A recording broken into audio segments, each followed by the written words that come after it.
Socrates ने कहा कि भाई मुझे तो कुछ नहीं आता है, मुझे कुछ नहीं पता, मैं नहीं जानता कि ज्ञानवान क्या चीज होती है।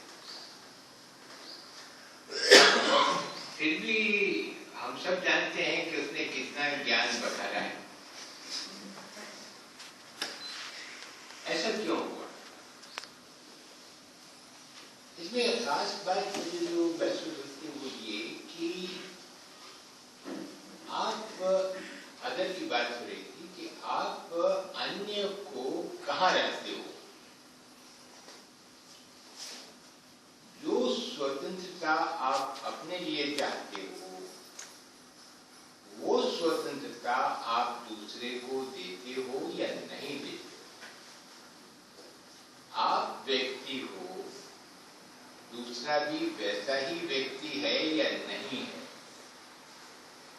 अब ये जो सिखाने की बात है ये एसिमेट्रिक है,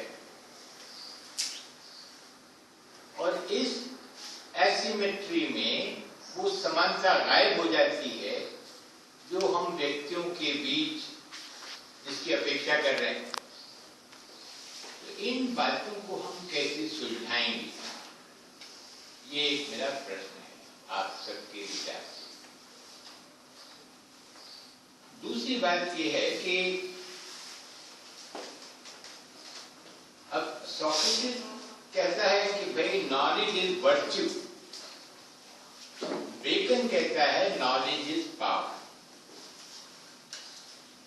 ये इन दो के बीच क्या हो रहा है, और शायद नॉलेज क्या है ऐसा और भी लोग कुछ कहते होंगे, लेकिन ये दो तो बहुत ही प्रख्यात बातें हैं। एक तीसरी बात मैं ये सोच रहा था कि गीता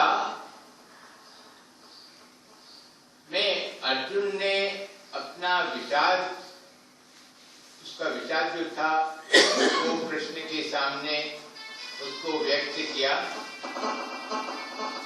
और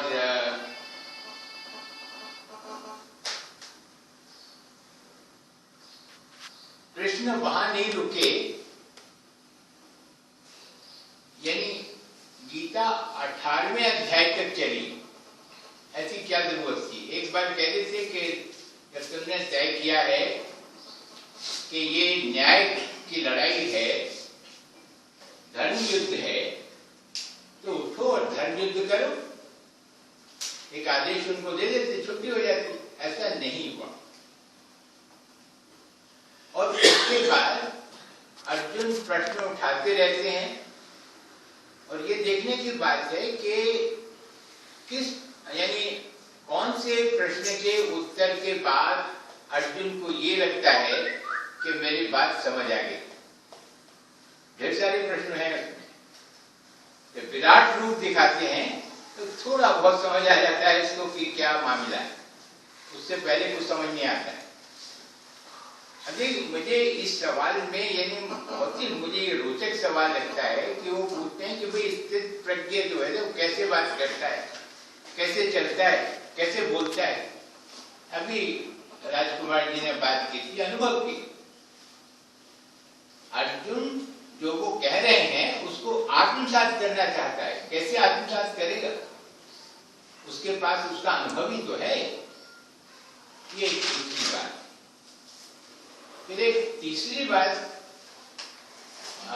शायद संत समाज से संबंधित है कि इंद्र और विरोचन उनके पास आत्मा के विषय में जानने के लिए जाते हैं, तो वो क्या करते हैं? वो क्या ये बताते हैं कि आत्मा क्या है? वहां तो वो ये शिक्षा जैसी कोई बात करते नहीं। वो तो कहते हैं फलां जगह चले जाओ और उसमें जाके अपना देखो।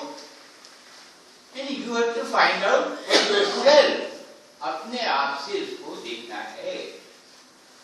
अब यदि हम यहाँ काउंसलिंग की बात कर रहे हैं, अब काउंसलिंग में यदि हम ये मान के चलें कि भाई हमारे पास तो हल हैं, जैसे कि वैद्य के पास दवा होती है और वो उपचार जानता है, तो हम ये माने कि हमारे पास वो सब चीजें हैं और ये बेचारा मूर्ख है, इसको तो कुछ पता नहीं है, तो इसकी मदद करनी चाहिए, मरीज है ये, इसको दवा देनी चाहिए।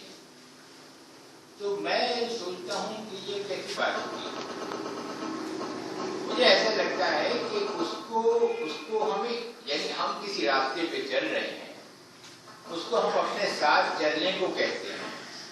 चलते चलते वो जो टॉक एंड वॉक होता है, वॉक एंड टॉक होता है, वैसा कुछ करें, उसमें कुछ ऐसा करें जिससे कि वो स्वयं इस बात को सोचने लग जाए।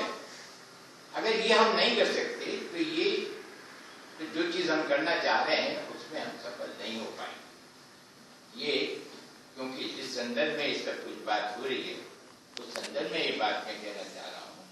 तो जो हमारे सामने जो एक प्रॉब्लम आ रही है वो ये कि सिखाना, और एक तरफ हम एक सिमेट्री, ह्यूमन समता की बात को लेकर करना चाहते हैं, और सिखाने में जो शिष्य और गुरु का जो संबंध है उसमें वो समता नहीं है।